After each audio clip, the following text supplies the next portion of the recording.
All right, Nick and Andy, huge game coming up in the Champions League. Tottenham Hotspur against Borussia Dortmund. I mean, Spurs are struggling in the Premier League, but doing okay in the Champions League.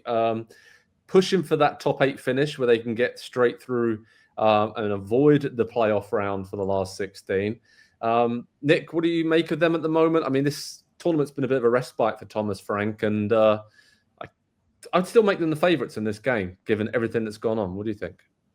Ooh, I don't know that I was prepared to go in that particular direction, but not because of Spurs. I think Dortmund is a total wild card the way Spurs have been in years past. Dortmund in the Bundesliga is a team that shuts up shop and keeps you out of the goal, and it's Nico Schlotterbeck. But for some reason, when they've gone to Europe, it's just been goals per game, no matter who they're playing. And I think this has a 2-2 or a 3-2 written all over it if Spurs can generate the attack. And because they're at home, are they the favorite, though? It's a huge question. It's a huge question because I just don't know that we know what we're going to get from Spurs on a game-to-game basis. And I will point to, Andy, you're going to have to tell me what game it was. No, it was Villa, I think. 2-0 in the first half. Yep.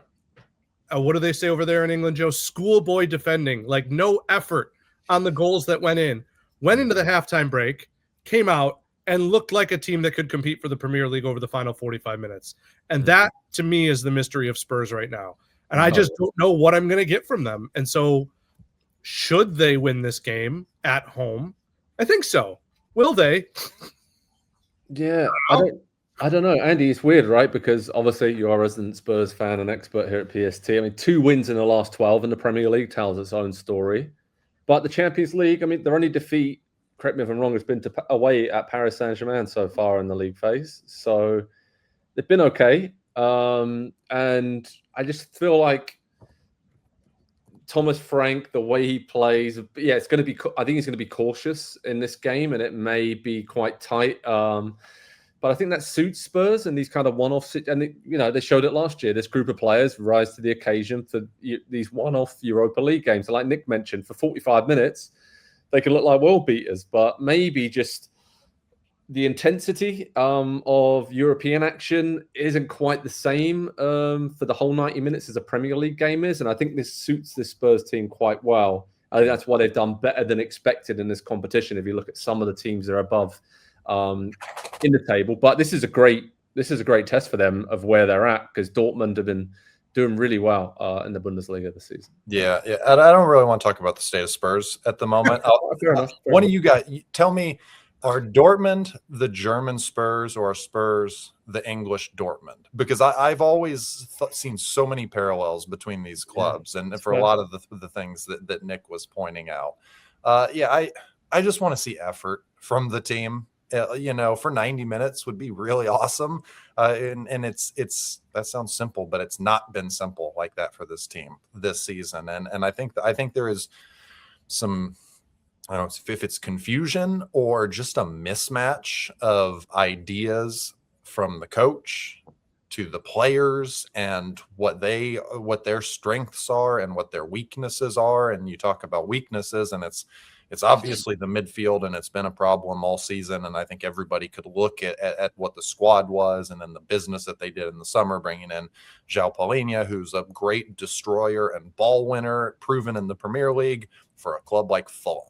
And if you are Tottenham Hotspur and you want to be a Champions League competing team, and you are signing Fulham's pure defensive destroying midfielder, you kind of just become Fulham. And Spurs have become Fulham. They've become Brentford. They've become these teams that punch above their weight without a ton of incredible talent in the squad. But you look at Spurs squad and you can see individuals that have some incredible talent, and you're just getting nothing out of them at the moment. And so I look at the fit of what the coach, what his beliefs are about the game and the body of work that he has in the Premier League at Brentford. And I don't know. It's just not fun right now. Nobody around Spurs is having fun because the performances are poor. The effort is low. And Nick's right. You don't know what you're going to get from half to half, let alone game to game. So, Yeah, that's kind of the state of Spurs at the moment. I'm excited about Matisse Tell. You know, his last handful of games has looked like there's a genuinely really talented, high potential player in there, and he is the one that seems to be kind of standing above the muck of everything else that is this team and says, well, I have a little bit of belief in myself right now. I fancy myself for a chance here. And he's the only one. And that's not a great position to be in. Dortmund are in a great position now, right, Nick? And I mean, you follow them closely. You're from Buffalo. Sister city is Dortmund, so I know they got a place in your heart in terms of the team and what they've been doing over the years. But I mean, Kovac's done a good job there, solid. I mean, Guirassy scoring goals. Again, kind of back where they sort of belong. I think their only loss in the Bundesliga this season has been to Bayern Munich, but they are the closest challengers to them in the German league. So not bad, right? I think both of these teams would be happy enough with where they're at in the Champions League right now and with a chance of finishing in the top 8, and that's about right. Yeah, it's funny. Andy made the comparison to Spurs, and I think Spurs 6 years ago to me, because I think there are just so many pieces of this Dortmund, pieces of furniture, as you might say, right? The coffee tables and the big couch, like everything. Those guys are there. Guys who you associate with the club. I associate Schlotterbeck with the club. Emre Can I associate with the club. Guirassy I know has not been around forever, but Julian Brandt certainly has. So I just think there's enough guys there. And if you fast forward this game a month and you tell me that Pape Sarr and Gallagher are going to be available, I might tell you that I like Spurs there because of that heart that's going to be there. But yeah, again, I realize my camera is tilted at a different angle this time. The Dortmund scarf is right there. So I have to admit the bias, but I really like this team. Yeah, and I think both of us would really like either of these teams, Andy. I think in terms of they could go on a run if they get some momentum in this competition. I think that they have it in it. You mentioned there, Spurs got some great individual talent. So have Dortmund, and level on points at the group stage right now. So I think this is a great sort of test for both of these teams to figure out just how good they are in this competition. If they can beat a lot of teams that have a similar level to them, and then when they get to playing the PSGs, the Arsenals, the Man Cities, Inter Milans later on the competition, that's a different proposition. But I feel like both these teams can make a run to the quarterfinal. I can make an argument for them in this competition. But what do you think for this game in particular? And it's pretty big for Spurs. I feel like at home, Thomas Frank needs this, I think, to just calm things down a bit and say, you know what? We can point to doing well in Europe, even though things haven't been going on in the Premier League. So how do you think they're going to do against Dortmund? Yeah, Thomas Frank needs this as an understatement, I think, at this point. And it is that is frustrating to say, because we are exactly 12 months on from Ange Postecoglou really needs this in the Europa League. And the club decided to go in a completely different direction. Ideologically speaking, Thomas Frank and Ange are close to as different as you can get, and yet still in almost the exact same place a year later. And so that is the frustrating part of it all. We know that Ange could galvanize the team and motivate the team and get everybody on side. That was his strength as a coach. You can say the tactical stuff and all the injuries because of how he trains and everything was a problem, but he could get everybody rowing in the same direction. And we're going to find out if Thomas Frank can do that. And the way that the players have been responding in recent weeks, I don't think that he will.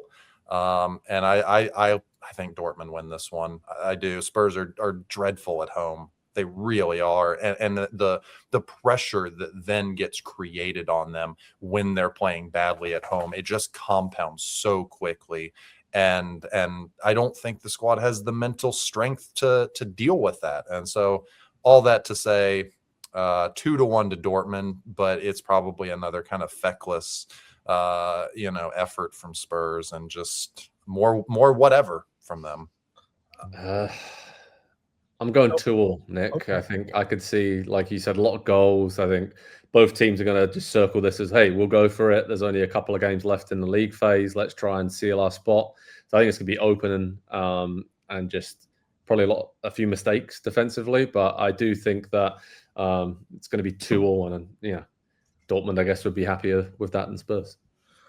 I like 2-2. I'm going to go 3-2. Just something I wish I would have said earlier because it might have influenced your call. Remember, Germany is coming off a couple weeks break, and so they've just had to play a couple games because they were out of the German Cup as well. So I just think late in the game, that freshness may go Dortmund's way. So I'll go 3-2. There you go. Head over to Pro Soccer Talk on NBCSports.com for the latest. Ahead of Spurs against Dortmund. Massive game in the Champions League. Let's see which of these contenders can try and underline themselves as potential dark horses to win the Champions League this season. They're going to go far. I feel like it. But first and foremost, they're going to try and get in the top 8. Hi there, I'm Rebecca Lowe, studio host of NBC's coverage of the Premier League. Don't forget to hit subscribe to watch more videos all season long. And for even more Premier League content, from original series to live matches, head over to Peacock.